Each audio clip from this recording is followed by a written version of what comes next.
أعوذ بالله من الشيطان الرجيم. بسم الله الرحمن الرحيم. كتاب التوحيد. باب ما جاء أن سبب كفر بني آدم وتركهم دينهم هو الغلو في الصالحين. وقول الله تعالى: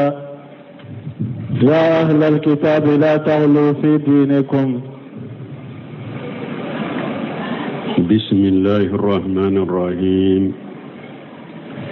والصلاة والسلام على نبينا محمد وعلى آله وأصحابه وسلم تسليما كثيرا. سبحانك لا علم لنا إلا ما علمتنا إنك أنت العليم الحكيم. أستغفر الله الذي لا إله إلا هو الحي القيوم وأتوب إليه.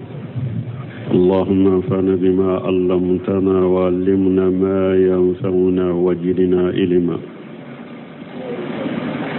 بيه عربا سوية هجرية باكلي أني كمناني أني بناني أني دورو شهر جول قادة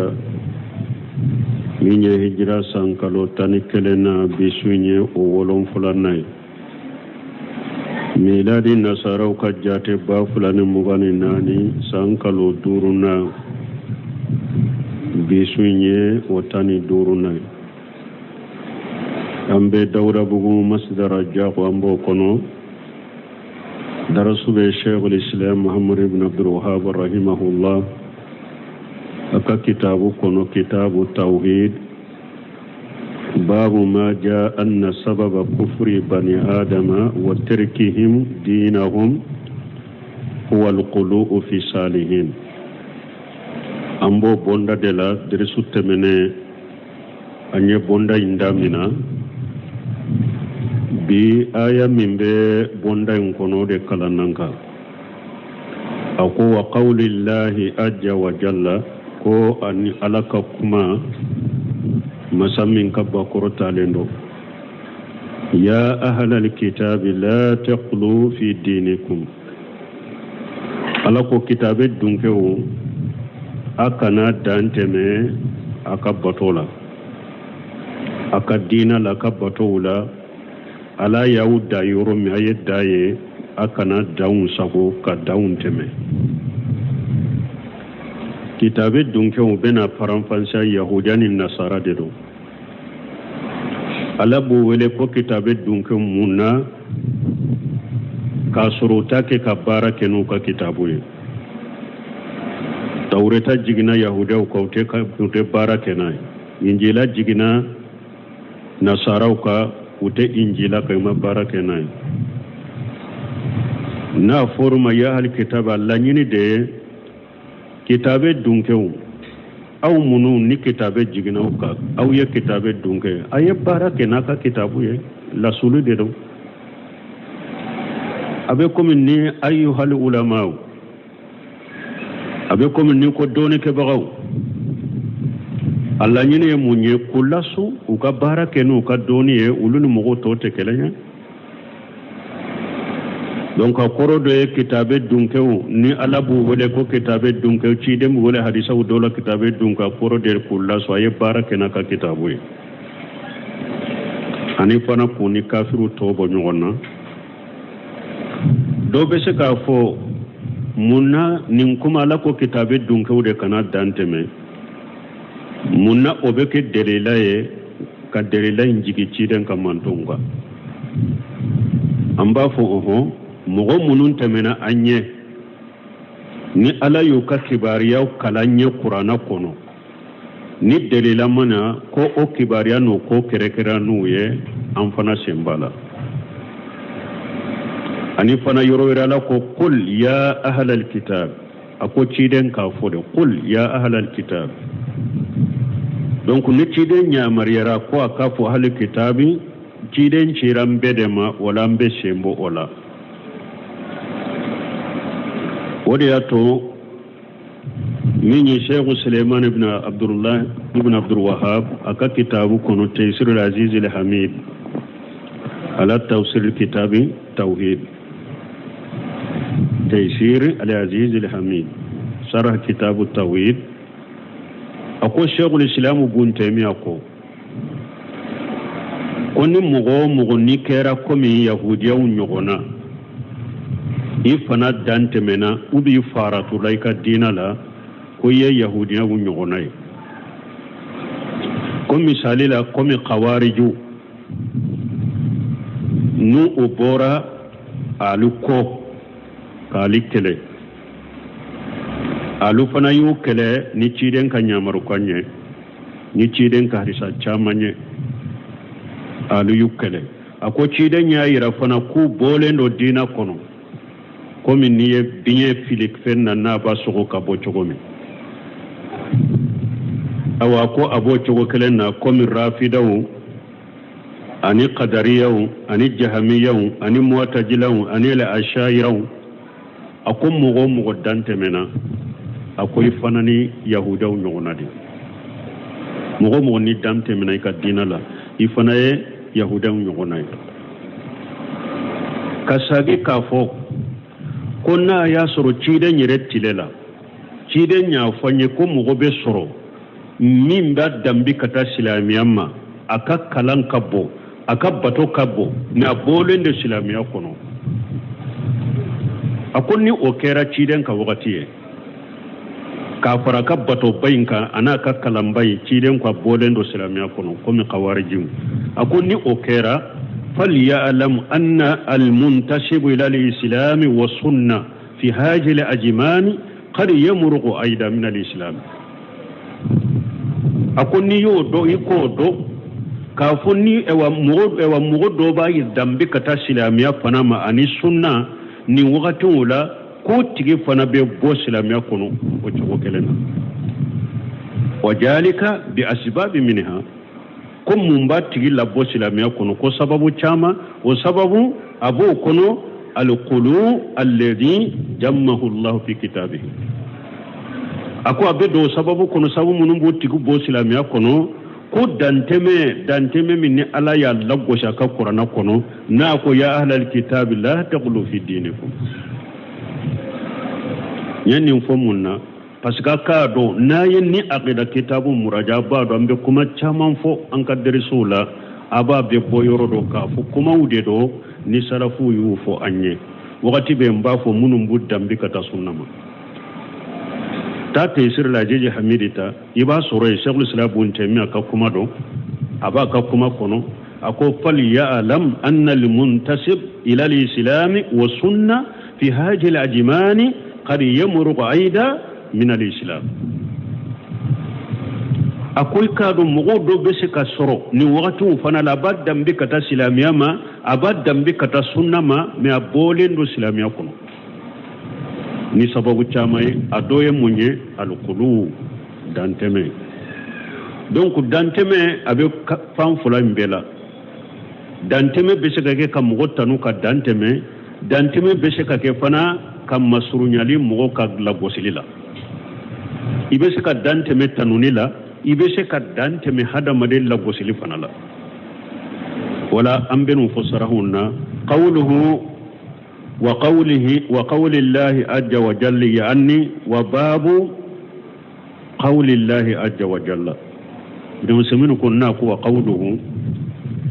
أقو وقول الله عز وجل لنين مني ألك كما يعني أقول لنين مني وباب قول الله عز وجل من يبون دايه ألك كما مسمين كبا قرطالينو قوله يا أهل الكتاب na ko kitabe dunkew nida'u wa humul yahudu wan nasara na ko kitabe dunke ya halal kitabin walali dedo ku wale yahudanin nasara dedo wal kitabu tawratu li yahud wal injilu lin nasara wal kitabu na ko kitabun tawrata dedo wa yahudiya utai injila wa nasara utai قوله لا تقلوا في دينكم أي لا تتجوج لحد مدها وقدها أكنا دانتمي أكنا دعلي حكم من شغاوية أكنا تمي على تنونيلا أني لبوسيلا والأمر واقع كذلك بالنسبة لأهل الكتاب عموما. بنو سمين كوبي أو تشوغو دي لا فنا يا كتاب دونك كوني كوبي أو تشوغو دي لا دانتمي مبوبلو. فإنهم خلوا في عيسى ابن مريم عليه السلام مدحا وقدحا. ala ye ewa danteme min fo ka kitabe dunkew balala de ewa kene kan ko ka kene ka yahudiya kitabe dunkew umuman ubebo de ka umuma kitabe dunkew bebe kene ka kitabe dunkew bebe ninka danteme min ye isa u danteme na isa kibariyala tanunila anilla gosili kitabe dunkew nasaraw ulu dantemena isa ka tanunila yahudiyaw ulu dantemena isa ka la gosilila haythu qala an-nasara innahu ibnullah tuma min nasaraw ko isa ala dende wajaluhu salisa salasati aw uye isa ke ko ala uye sabade isa e sabanay yoro dola yere ko ala dendo nasaraw dantemena isa ka kibariyala uko ala dendo uko ala uye sabade isa ye sabanaye yoro dola yere ko ala iko isa ye ala ni nasara utai wal yahud qalu fihi qadha yahudu dantemena isa kan lagosilina uyo isa lagosifo dantemena wa qalu inna ummuhu janiyatu yahudu ko isa baye jene yakilade wa innahu waladu jina ko isa yere jene ka dende qatalahumullah ala ku dangala fu halaki fa kullu min at-tarifayn qala fi dinihi wa tajawwaja li hadda bayna ifrati aw tafriti nunu fulamin fulani fa kullu nunun be min at-tarifayn qala fi dinihi nin kote fulayin be udante mena ukadinala yahudani nasara وتجوج لحد وتمنى حكلا بين إفراتي فارتلا وتفريتي دانتملا وتفريتاني فارتو إفراتو يمين بيت دانتمي تنويلا تفريتي يمين فنا فارتلا أتيكا كباريالا كاللبوسي قوله ولا تقول على الله إلا لحق ni alako aya kono ako kitabe dunkew akana dante me aka dina la aka batola akana fuifo alaka ni tinyate wa huwa ma qala subhanahu wa ta'ala ala nafsihi wa yajma'a ala yere minfo ayereka bi annahu ilahu wahid ahadun samadu lam yattaqi sahibatan wala walada tinyai ninde ala kola ala yere min fo ayereka asene alendo ala ko ale ala ye bato fende ko ale ye kelende kelempew asamadu ko dan fembe ba makonyina ale ala de fe lam yattaqi sahibatan wala walada ko ale ala mafuru muso mina denta bolo donc kitabe dunkew akana dante makadina akana foi fo alaka ni tinyate ala ye min fo ayerekate ka fo ala de bato fen kelenye a kelempew de do dan fembe bi makanyina ale de fe muso ta bolo denta bolo ala tiyaye ninde alaka ala kola ye ninde fo me isa ya ala de isa ya ala dendeo isa ya ala uye saba isa ya sabana akanofo ote tiyaye ala kola qawluhu innamal masihu isa ibn maryam rasulullah na ko ayala ko masihu minye isa maryama denke ko alaka cidende do hadihi shiqatu hasr wa turuq wa tariquhu inma ubako ninde masiqatu hasri asra jumay ka fo inma fa yakunu al ma'ana beke mal masihu isa gun maryama illa rasulullah awa isa maryama denke amake fen wore shiye ni alaka cidende ala sabanate alate ala dente isa make foye ni cidente nici wadafahu ila ummihi liyaqta qawla an-nasara alladhina yudifunahu ila Allah alayhi musa dambikata abama tayyib jazakallahu khair alai isa dambi kata bama munna ka kuma tige kabon nasarau ye isa wuye addambilin minke kaddambi ka farakata alama ni nye kal nasarau ka kuma tige ka boy ni isa ala ko isa ka kibariyala innamal masihu isa ibnu maryama donc ni nye kal nasarau ka kuma tige ka boy ulu isa wuya dambi kata ala dema wa fi qawli rasulullah ni ala ko isa ye ala ka ciden de ibtalu li qawli yahud innahu kajjabu o fana nana ka yahuda ka kuma cinya nulu ko isa galon tigalai ala ka ciden de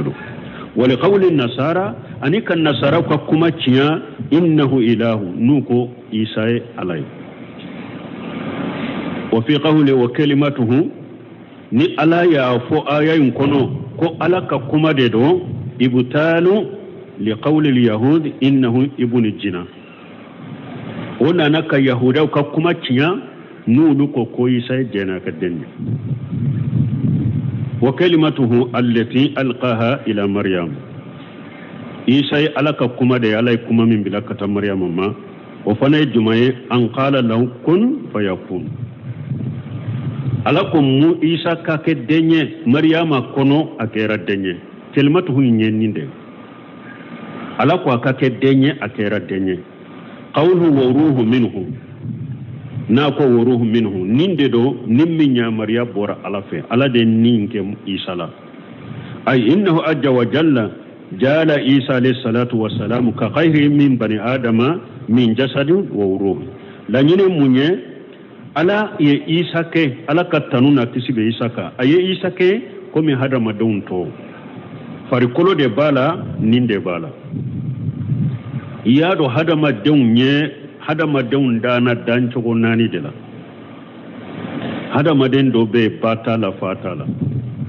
o yanfa adamai hadama den do dara kabo fa de la che de la madda kabo musula o yamba hawa wuye adara kabo anfa adama de la adama den do be o dara kabo muso de la ama boccela oye isa buni maryam bade bale la fatala hada madun to bora bani fala wa dafa uruhu ilayhi tasrifa wa takrima alai isa uruhu minhu ala ya dambi kata ayrema munna korota ani bonya korta ni bonya kama fi qawli llahi ta'ala fi adama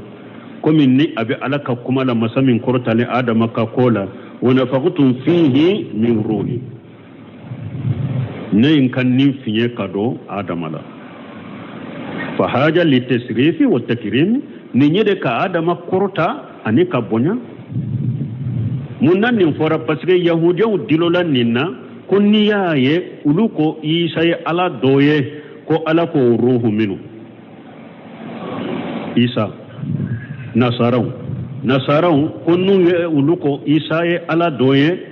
ko ala ko ruhu minu ko afon akon ninde do nimbe mbora ale ala yerela no ni ruhu minu fle na ala ya dambe kata yerema bonyani korta de do ahmad ibn hanbali ne do ye munakaso kenina tumami yenni fo ko munu nyato uluko ayba isa ye ala doye ko ala ko ruhu minu adama minye ahmad ibn hanbali ako yala ala ma fo qur'ana kono huwa alladhi sakhara lakum ma fi samawati wa ma fil ardi jami'an minhu ako ala ma fo ne ala de masay damfe be sankaba wolon fulala damfe be duma kolon fura nya be kolawye abe borala refe ako yala amba ko damfe be sankaba damfe duma kola be ala doyewa ha donc ni subu hayu soro donc ala ye uruhu minhu isa ka kibra ya dambi kata yere de ma bonya ni korta sino te komi ko ala dode qawluhu fa aminu billahi wa rasulihi ayen kono na ko ayedda ala la kadda ciden alkitab li ahli alkitab kuma nyesilembe jom ma kitabe dunkew wa min rusulihi muhammadu sallallahu alaihi wasallam abe alaka cidewna ni ala ko kitabe dunkuma ayel limana ni ala ya akal limana la ka ci dawnye muhammadu be ala ka ci dawndela allazi huwa akhiruhum wa qatamuhum wa afdaluhum ale min ye u labanye ale de yu u dafali u dafa fenye ale de kawsu beye wa qawluhu wa la taqulu salasatu nako ayen kono akana fo saba ay inna allaha salisu salasati akana fo ko alaw ye saba de isa ye ala sabanay isa ye sabanay ne akano ni fo qawluhu intahu khayran lakum ni ala ko ayo bila o de awma heray khayra lakum khayru liyakunu المحجوفة أي إنتهوا يكون خيرا لكم لنين مني أيو توي وطولي دوما هيراي قوله إنما الله إله واحد سبحانه أن يكون له ولد له ما في السماوات وما في الأرض من في الآية كنت أي تنجيها له إنما الله إله واحد سبحانه ألايم باتوفين وري ألايم مساكلين باتوفين كلين ألايم تنجيها له سنيا بألاي أن يكون له ولد جنكك الله بولا سنادن كبوما لأنه مالك لما في السماوات وما في الأرض parce que fingo fembe sankabolon fala marabaga alade fingo fembe duma kolon fala be marabaga alade wa min jumlatihim isa ibn maryam alayhi salatu wassalam aywa isa bo o marafeundela isa bo marafeundela ala ka marafendo isa fa huwa min jumlati am al-mamlukina al-marbubina marafeundo de ye isa aywa dan feundo de isa fa kayfa yakunu ilaha ma allah aw walada lillah obeke ala ye kafara ala ka chogodi obeke denye ala ye chogodi tambih no seminu ko abi hakili jigi lamu yushiru al-muallif rahimahullahu ta'ala ila ikmal al-ayat yaro alifuleka ayayin dafa akumi muallifu makoriya kere kafo ayayin kadafa pasiga kacha Sheikh Muhammad ibn Wahab na yi aya dofa ba fa da aya mana ayinya mariya ika aya kala kata labanna me ya amanya murana amma koriya ke kanya mariya ko an ka aya toyin kala kafaraka ako amoke wa narzu an yakuna fi ikmalina laha fa'idatu na ko ale ba jigi ale ayayin dafalin minke fa'ida do ka surala me amma koriya ke kanka ayayin dafa na ale ba jigale ayayin dafalin minke fa'ida do be surala qawluhu wa kafa billahi wakila na ko ayayin kono ko ala wasara tangalikilai ay kafa Allah ta'ala an yakuna hafijan ala ibadihi ala wasara kake kuruslikala ka jonka mudabbira li ahwalihim nabuka la halawun yanabo alima bi amalihim nabuka barawdo wasahiru min hajil ayati qawluhu misahiru yamunye an kunnin bonda delela duru de forala delela folo de fulenni donc ne aya bese ka ke sere chogodi ni aya bese ka ke delela amma chogodi bonda nye fahiya fanaha an qulu'in fi din aya yambali an kana dante medinala li'annahu yatadamman mafasidan kathiratan minha parce que ni hada maden dante mena dinala abina li chiali chamanya abo chiali ukono annahu awwala annahu tanzilu المقلوء فيه فوق منزلته إن كان مدها وتحتها إن كان قدها نهار مدين دانت منك الدين لا كيالي تمام بالا أدوية مونية دانت منا مغمين كباريا لا إباد أجيجي أكاجو يورو سانفنيا تنوكا تمدي إبتا أجيجي پلاسيلا پلاسيمي fawga manjilati aka palashi minye iba aporta ka palashika katana yorola amase yoromi niya tanu ka danteme mana niye mugo tanu ka danteme I danteme na mugo min ka tanunila akni palasi min ka palasi minye iya bo ka palasi la katana isanfe iya jiga ka palasi koro ni Allah gosi fanade ni dante min hada madem fana kala gosilila iya jigi aka joyoro koro iya jiga ka palasi koro ni nyetinyali doye dante mela fulanna annahu yudi ila ibadati haja al makhluq fihi fulanna ciyali fulanna ifule ka min tanu ka dante men minna abe hada madun wale kata batolima idante men minin ka tanulira abe hada madun wale kata ka batolima kama huwa alwaru min ahli alqulubi komi o bekene ka chogomi dante me bagaw dunke ubolo udante men mugo ka kola ya bato sabana annahu yasuddu an ta'jimi Allah subhanahu wa ta'ala hada madin fule ni dante mena danfen do ka kibariyala o beke sababu ka mugo sagi kabo ala batoma o beke sababu ka mugo sagi kabo ala ka bonyalima masami salando akortalino lianna an-nafsa imma antan saqila bil batili aw bil haqqi parce que nin fule iman ni ana sugula ni galonye ou ana sugula ni tiɲɛ nin fule o ko fula dola kelendo nin ma sugula ni galonye abe sugula ni tiɲɛ faidan an iskhalatin bil khuluwi faidan an iskhalatin bil khuluwi aw nin sugula ni danteme bi haja al makhluq wa itirahi wa tajimihi nin dantemenani nin dante menani na ya yire sugula ni dante me nin dan fen ka kola na ya tanu kateme uba ya bonya kateme ta'allaqati bihi wa nashiyati ma yajibu lillahi ta'ala min huquqi ayene yorofam nin sugulara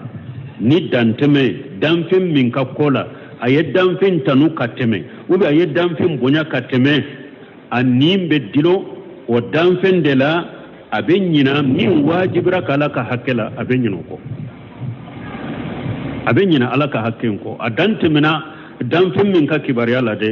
a disukun be dilo o de la wajibi min baka alaka hakela alaka bonyale la abin yina ko ni ye sabanai a cinyali sabana ni da dante mina e wa danfen ka ko la cinyali sabana de fule ni nani na annal maqluwa fihi in kana mawjuda fa innahu yajuhu bi nafsihi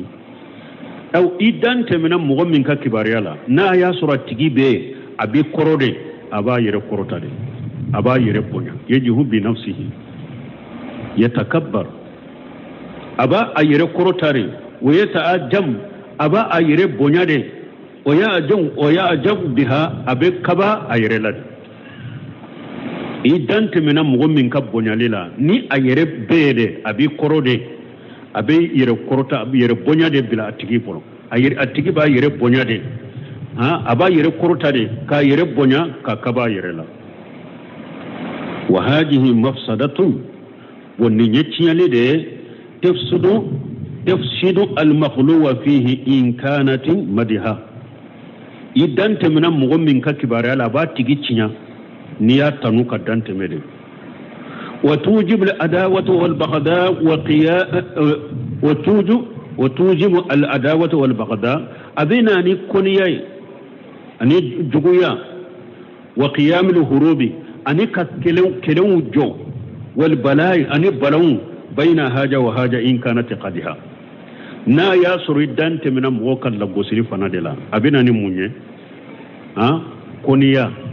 جويا أن كونيا أن كلو جو ani fana balawu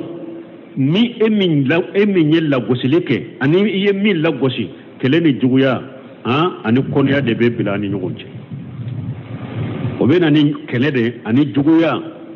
ani konya ani nyugonje emin yalla gosi ni fana chinyali donc ne hada made al qulu fi dini ne hada made ndante mina dinala chinyali munum bala ulude fuleninya قوله في دينكم الدين يطلق على العمل والجزاء ناكو آية كنا كنا دانت ما كدينا لا دينا أبفو باركة أبفو سركة والمراد به هنا العمل لنيني في دينكم يا أكبارو أبي بارا منوني بطو منونك علي والمعنى لا تجعلوا عبادتكم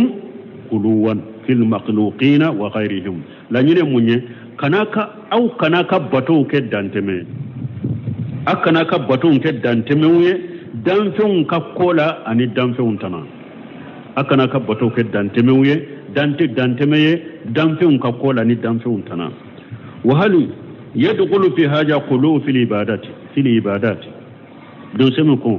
يا لن هذا من دانت من بطو فنلا وبدون نكونو وبدو قلوب نكونو الجواب نعم أكو جابوا يمني يدخل القلوب في العبادات دانتمي بدو بطو فنلا مثل أن يرهق الإنسان نفسه بالعبادات ويتئبها ako a misaliya hada madinka bato do bila uyire ka ku yire sageni bato doye fa inna nabiyya sallallahu alaihi wasallam naha an jalika mana ayire ka bato do bila ayire ka silamiya sariya ma bato munum bilika ayire ku bila uyire ka ki yire sagenoye ci da nyambali wala fa inna nabiyya naha an jalika ci da nyambali wala wa mislu an yajida anil masru'i misalila ika jidirik alaye minki masariya yuromi ki kanninde kay do faraka kanyere miya bi jamarat kabirati komi hadisa yere benoka misali la ni etara jamarati la bele filiro e kata bele badota ko fili parce que nyana e fule ka setane de faray ni sisa nyerete ni famu nana doni do yere be samara de ke kapo do semira rahimahullah aka kitabu do la ko della kata hijiro la ko do ewa chamara de babolo na babu kata shetane yeneni ewa mbange baka fara shetane yeneni ndem fara shetane yeneni kamuso fara ale yana shetane yere debe kabele bata kabakur bere bata ko fili o yeddante mede أو يأتي بأذكار جائدة عن المسرور وبأكنني ذكروا دوية كذكروا دو على يذكروا منون كيما سرياي وذكروا فولن كوفي إك ذكروا رفرا أوكا يرفع أن المسرور أدبار سروات تكميلا للوارد مثال فرسالو كوفي أذكار منون سباترا تشيرم ودكو إكوكي وكيلن كوفي eyere dowore modo fi ajikar wore modo fi jikrore modo fi ku faraka ko minna na ibo dafanoye aw khairu haja ube nununa nyugona tana fa nahyu an alqulu fi din ya umul quluwan min kulli wajhi ni balili kera ni sariya yam bali kwan kana dantime dinala dantime imbe la hala bedeta ya bede la halabbe ikana danteme la halabbe ikana danteme donc sarial ye batum min dima yoromi obate ko yorola har ajikaru nonu nibe fem fara min ka misali la don ko do ba fo ajikaru sabah wal masa ajikaru munun nana sogoma ajikaru munun nana ula fe kuiku fo ulu fo len ko fe ka bappew ni yere ko be ajikaru wore o fe me ekalla nyinite ko ukan ken nimma farankaye nin ko ni dafarate menyere be jikru reke ajkarul mutlaqa bashi tola ne yikana jikri wore de ke minte sariya ko ebe sariya ta dafanay way dantemede sare hakke min fola yoro midda o yoro la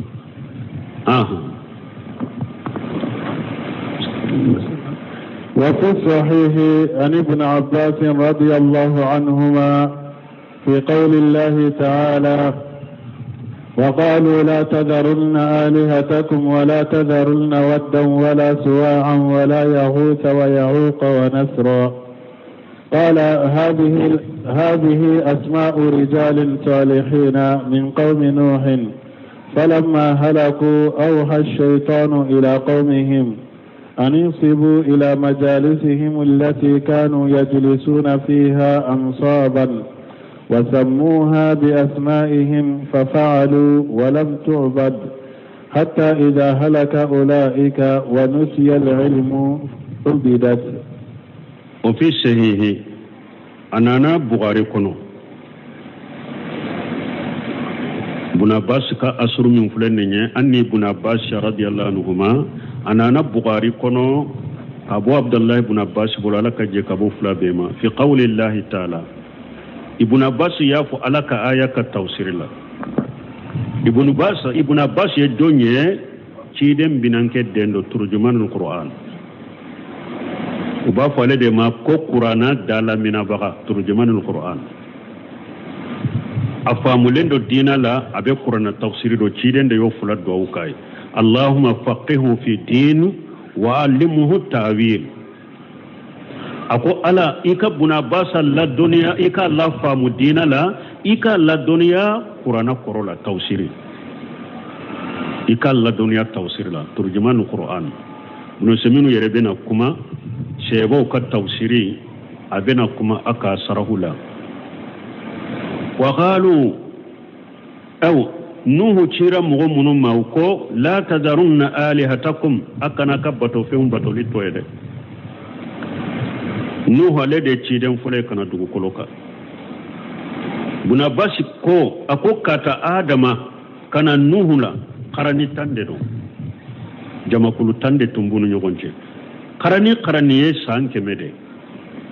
mana samba kele adama ni nuhu ce samba kele mugo nyana mara okono abetu nyetta wudi tigini mu'mini de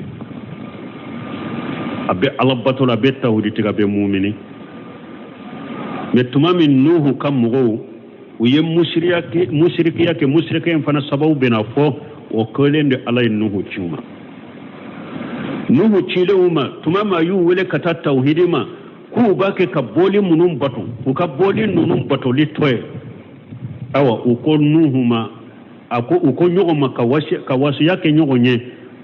kaya wa akana ka bato hen bato litoyde yaro nuhu aleye samba kele de ke weleli dorola sambi duru tala sambi duru otala mana san keme konontoni biduru nuhu yode ko doronde ke dawa ayemmin ke dawala samba kele ni sambi duru tala san keme konontoni sambi duru nuhu yo beke dawa doronde la kam wosima limana na kam ni mo fitinute parce que nuhu kam mo tumbe wasun nyogo nyede fa ni ebe saiba fo denyede kana danuhu la de kana limana na yede nu fana be sabe wasiyake adenye kana limana ni nuhu yede utumbe wasiyake nyogo nyede nde inyabe ni nawa ni mo mena dembe teme nuhu la nde inyabe ni nawa ni nde nuhu kana dala de ube wasiyake naye wodi ato tumami ninkera nuhu yere nuhu fana yudanga la tajar على الأرض من الكافرين الديارة إنك إن تذرهم يدلوا عبادك ولا يلدوا إلا كافرا إلا فاجرا ولا يلدوا إلا فاجرا كفارا ثم من نوح يرين ندوا يودنغا ربي لا تذر على الأرض من الكافرين الديارة أكون تيجي كافر دوكله يكانتو دوكولو كده إنك إن تذرهم ni eye kafiri dugu kole ni yato dugu koloka inta yadillu ibadaka ibuka ubuka jonfili de yadillu ibadaka ubuka jonfili yudillu ibadaka ubuka jonfili wala yalidu illa fajira kafara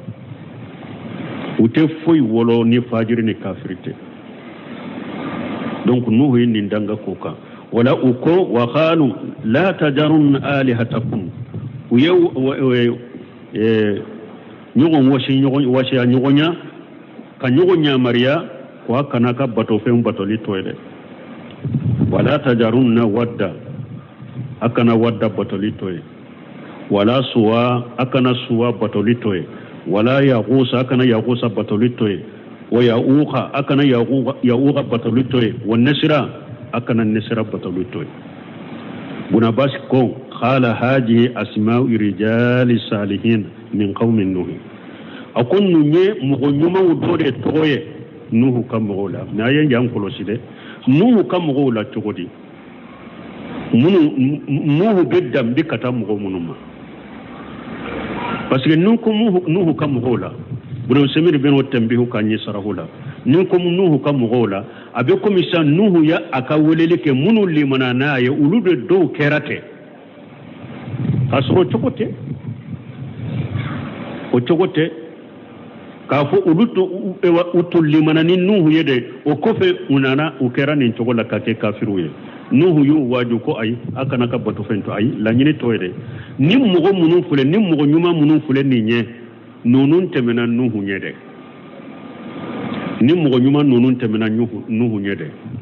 donc nuhu chira munu ma ulu ye kafiru te mais abe dambe kato made dambela mais akam mugote ko utulli manana yo ko fedo yennin kede binu semni war abena afran falciya falamma halaku awha shaytan nin e mugo nyuma de togoye nuhu kam mugo la kam mugo munun temenanye tumami ulu ewa fatura awha shaytan ila qaumihim shaytani wa hauti ni wa hau be sika ke munye wasu shaytani yu kan ewa wasu bila ewa ukam mugo duskun kono an yanshibu ila majalisihim awa kwa kam mugo nyuma munun fuleni nye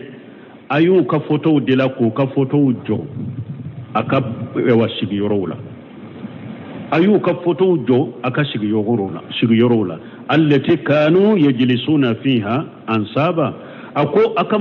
shaytani ya wasu kabilu duskun kono kwa kam mugo nyuma munun fuleni nye nu fatura ayu ka photo jo ko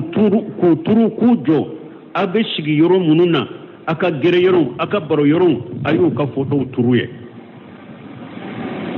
wasammuha bi asma'ihim naye ewa min ka photo muni malama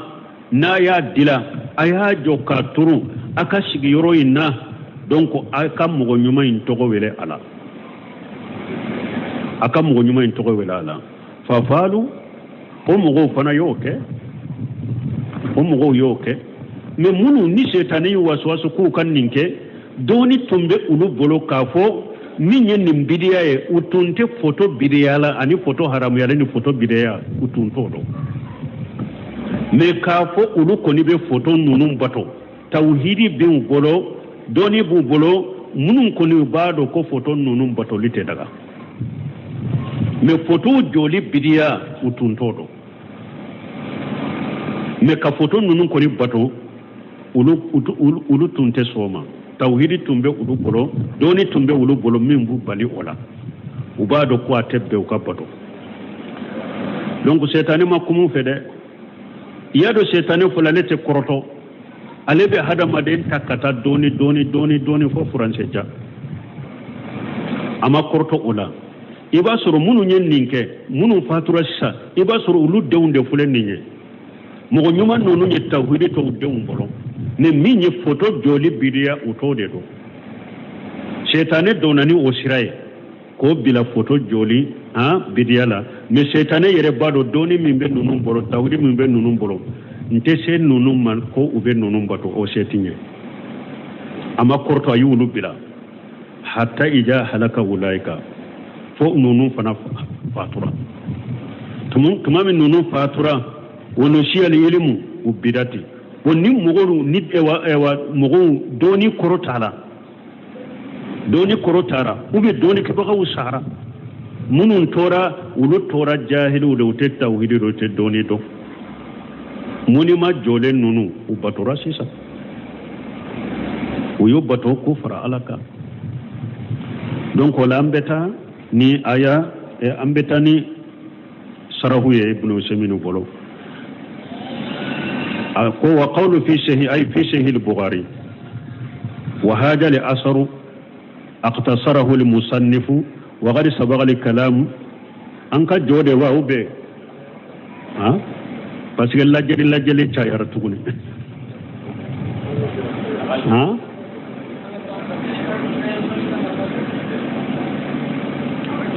bon asirun nafaka boni wakati serambe se kajo parce que masinta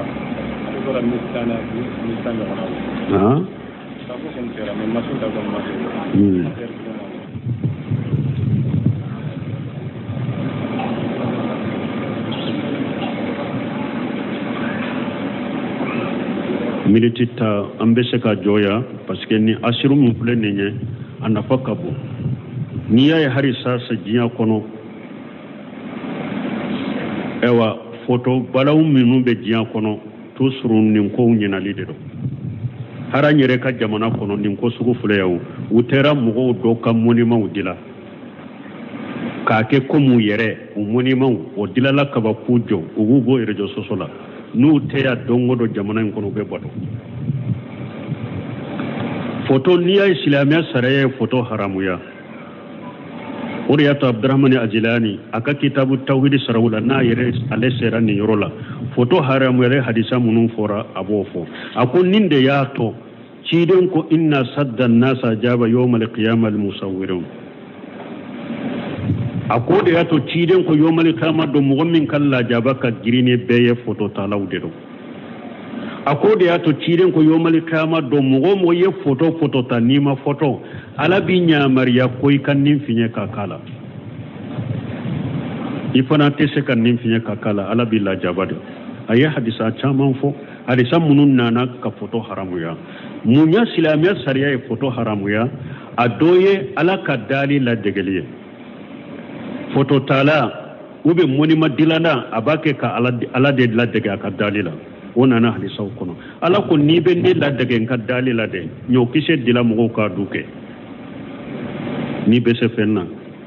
ayiwa foto ye sababu de fulankafoya fɔlɔfɔlɔ min dɔnna musirikɛ fɔlɔfɔlɔ min dɔnna diina la a sababu ye foto de o de filɛ nin kisa ye ni asiru ye siriku sababu fɔlɔfɔlɔ diɲɛ kɔnɔ foto de don hadamaden kafiriya sababu diɲɛ kɔnɔ foto de don ka fara mɔgɔw tawhidi filɛ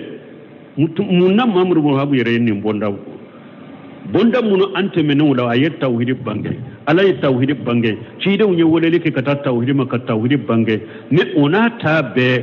mɔgɔ ɲumanw bonyali ka dan tɛmɛ mɔgɔ ɲumanw bonyali la o kɛra sababu mɔgɔw ye musirikiya kɛ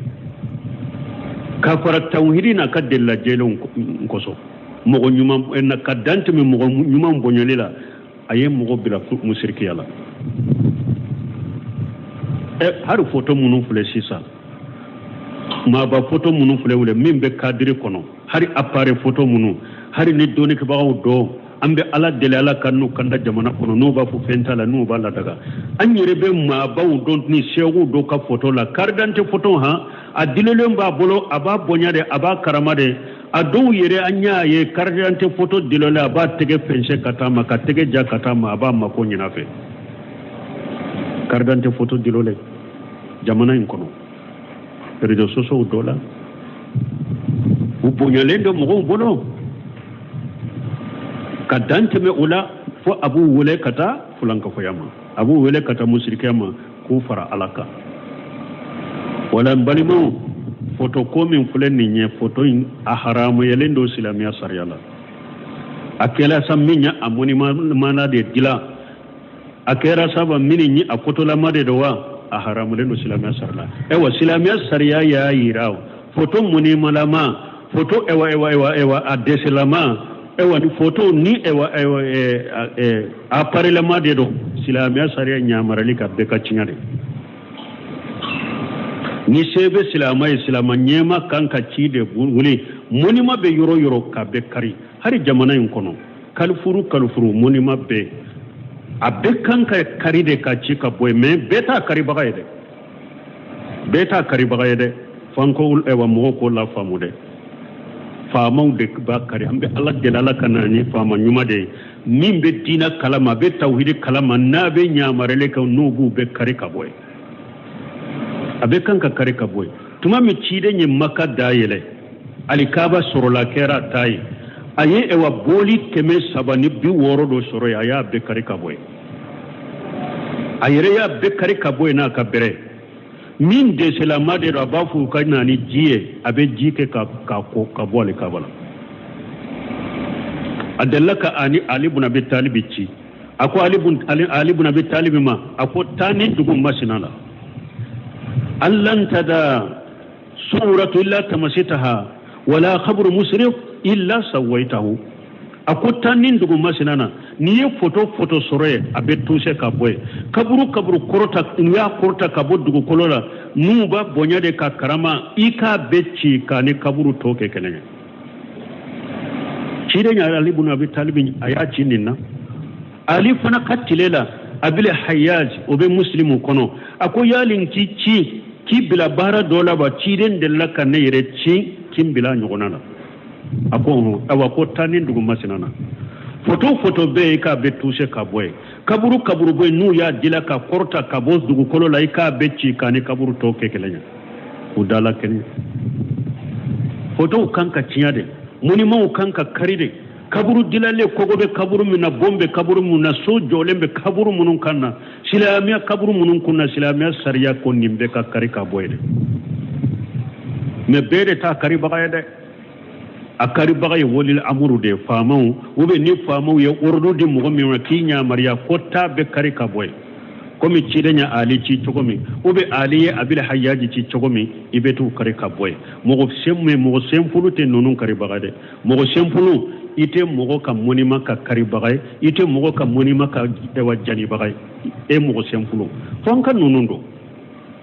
parce que ni e mogo sempulu ko ni ben ninke ni sariya woni hududu tora ko ni mogo min ki ngulila e ka keni yereye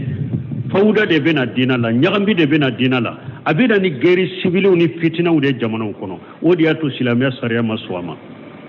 minye sariya boli ani haddu boli bijima uli umma doni ke baga bede benem baka shebo ni tabino wote mo kelenkele wumbolo o be wolil amur de boro famo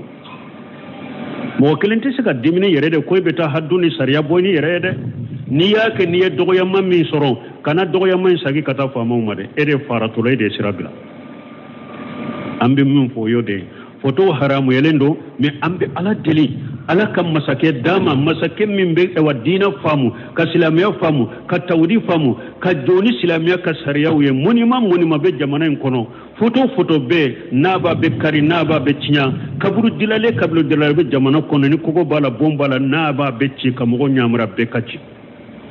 ambe ala delala ko kanye parce que musrikiya min be jiya kono danteme min na ye nin foto ko de e wa hari bi mushrikiya sababu bele ba tugu koloka farafinaya anka jamana kono nin foto ko indero